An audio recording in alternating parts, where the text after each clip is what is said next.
Assalamualaikum warahmatullahi wabarakatuh. Perkenalkan, saya Dei Agustina dengan NPM 21010101003 akan memaparkan hasil proposal saya dengan judul Dampak Merger dan Akuisisi terhadap Return Saham dan Economic Value Added pada Industri Perbankan Nasional tahun 2023.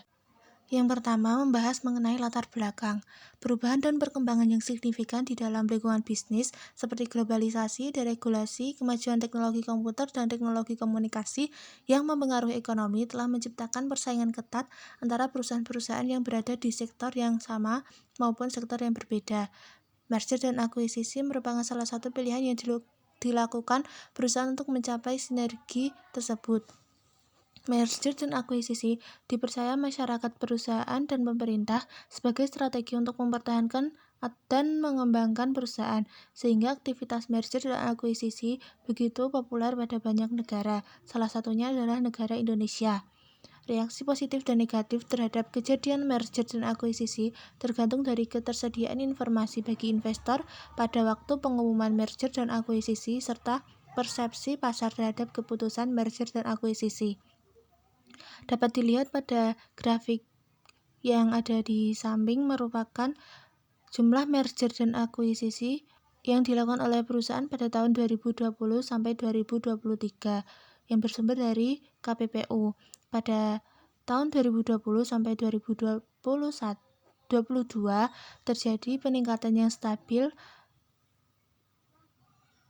pada kegiatan merger dan akuisisi. Namun pada tahun 2023 terjadi penurunan yang signifikan dengan hanya 116 perusahaan yang melakukan merger dan akuisisi dan industri perbankan yang paling banyak melakukan kegiatan merger dan akuisisi. Sehingga dari fenomena tersebut saya tertarik untuk meneliti dampak merger dan akuisisi terhadap return saham dan ekonomi value added dengan industri perbankan nasional sebagai objeknya pada tahun 2023. Selanjutnya yaitu research gap. Pada penelitian Melina et al. Tahun 2023 menemukan bahwa terdapat perbedaan return saham perusahaan subsektor telekomunikasi yang terdaftar di BI sebelum dan sesudah merger dan akuisisi. Namun pada penelitian Devriani et al. Tahun 2024 mendapatkan hasil bahwa tidak terdapat perbedaan atau reaksi pasar terhadap return saham sebelum dan sesudah dilakukannya merger dan akuisisi. Kemudian yang kedua ada penelitian dari Setiawana et al. Tahun 2021 yang menyatakan bahwa economic value added atau EVA tidak terdapat perbedaan yang signifikan setelah perusahaan melakukan merger dan akuisisi. Namun pada penelitian Pranjoto tahun 2023 menyatakan bahwa economic value added terdapat perbedaan yang signifikan sebelum dan sesudah merger dan akuisisi. Selanjutnya ada rumusan masalah. Yang pertama yaitu bagaimana dampak merger dan akuisisi terhadap return saham pada industri perbankan nasional. Rumusan masalah yang kedua, bagaimana dampak merger dan akuisisi terhadap economic value added atau EVA pada industri perbankan nasional. Tujuan dari penelitian ini yaitu yang pertama menguji dan menganalisis dampak merger dan akuisisi terhadap return saham pada industri perbankan nasional, dan yang kedua menguji dan menganalisis dampak merger dan akuisisi terhadap economic value added pada industri perbankan nasional. Manfaat penelitian ini yaitu yang pertama akademisi. Dengan adanya penelitian ini diharapkan dapat menambah basis pengetahuan akademika di bidang pendidikan khususnya di bidang keuangan. Selain itu, sebagai informasi tambahan dan bahan pembanding untuk penelitian lain yang juga berhubungan dengan keuangan di perusahaan lain. Kemudian yang kedua, manfaat praktis. Penelitian ini dapat dijadikan sebagai acuan bagi perusahaan sebelum melakukan merger dan akuisisi dalam dampaknya terhadap return saham dan economic value added, serta dapat dijadikan bahan pertimbangan investor dalam menanamkan saham di perusahaan yang melakukan merger dan akuisisi. Selanjutnya yaitu landasan teori. Teori yang digunakan dalam penelitian ini yaitu teori sinyal. Menurut Brigham dan Houston, Teori sinyal adalah perilaku manajemen perusahaan dalam memberi petunjuk untuk investor terkait pandangan manajemen pada prospek perusahaan untuk masa yang akan datang. Isyarat atau sinyal adalah suatu tindakan yang diambil perusahaan untuk memberi petunjuk pada investor tentang bagaimana manajemen memandang prospek perusahaan. Dalam bidang literatur ekonomi dan keuangan, teori sinyal bertujuan untuk secara jelas menggambarkan fakta bahwa individu-individu yang berada di dalam lingkungan perusahaan, seperti pejabat dan direksi atau corporate insider, umumnya memiliki akses terhadap informasi yang lebih lengkap mengenai kondisi serta prospek masa depan perusahaan dibandingkan dengan pihak luar. Kemudian ada merger dan akuisisi. Merger atau penggabungan merupakan kombinasi dari dua atau lebih perusahaan dengan salah satu perusahaan yang bergabung tetap digunakan. Sedangkan akuisisi merupakan transaksi di mana sebuah perusahaan membeli pengendalian atau 100% kepemilikan perusahaan lain agar bisa lebih efektif menggunakan kompetensi lainnya. Selanjutnya ada return saham. Return biasanya didefinisikan sebagai perubahan nilai antara periode T+1 dengan periode T ditambah pendapatan dikurangi pendapatan lain yang terjadi selama periode T tersebut. Kemudian ada economic value added. Economic value added adalah ukuran nilai tambah ekonomi yang dihasilkan oleh perusahaan sebagai akibat dari aktivitas atau strategi manajemen. EVA baik digunakan untuk tujuan pengambilan keputusan dan untuk mengukur prestasi.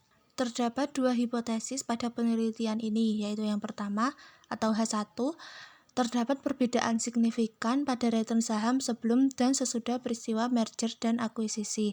Kemudian H2, tidak terdapat perbedaan signifikan pada economic value added sebelum dan sesudah peristiwa merger dan akuisisi. Berikut merupakan model penelitian pada penelitian ini. Selanjutnya ada metode penelitian. Penelitian ini adalah penelitian kuantitatif dengan analisis data menggunakan data sekunder dari website KPPU dan juga laporan keuangan. Populasi dari penelitian ini adalah seluruh industri perbankan di Indonesia yang melakukan merger dan akuisisi di Indonesia pada tahun 2023 yang berjumlah 6 perusahaan. Metode pengambilan sampel dilakukan dengan menggunakan sampling jenuh, di mana seluruh anggota populasi digunakan sebagai sampel, yaitu 6 perusahaan. Mengapa menggunakan sampling jenuh? Karena pada penelitian ini populasi yang digunakan jumlahnya sedikit. Definisi operasional pada penelitian ini yang pertama, return saham diukur dengan rumus return sama dengan PT-1 dibagi PT-1 dan economic value added diukur dengan rumus EVA sama dengan NOPAT dikurangi WACC dikali invested capital. Dalam metode analisis data pada penelitian ini yang pertama yaitu statistik deskriptif, merupakan statistik yang digunakan untuk menganalisis data dengan cara mendeskripsikan atau menggambarkan data yang telah terkumpul. Kemudian yang kedua ada uji asumsi klasik. Yang pertama ada uji normalitas. Uji normalitas dengan kriteria jika nilai signifikan kurang dari 0,05 maka data tidak berdistribusi normal, dan jika nilai signifikansi lebih dari 0,5 maka data berdistribusi normal.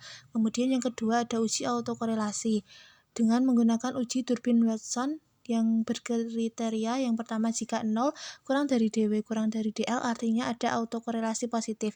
Yang kedua jika 4 min DL kurang dari DW kurang dari 4 ada autokorelasi negatif. Yang ketiga jika DU kurang dari DW kurang dari 4 minus DU maka artinya tidak ada autokorelasi positif atau negatif. Dan yang terakhir jika DL sama dengan kurang dari DW sama dengan kurang dari DU atau 4 min DU sama dengan kurang dari DW sama dengan kurang dari 4 min DL artinya tidak ada pengambilan keputusan antara positif dan negatif.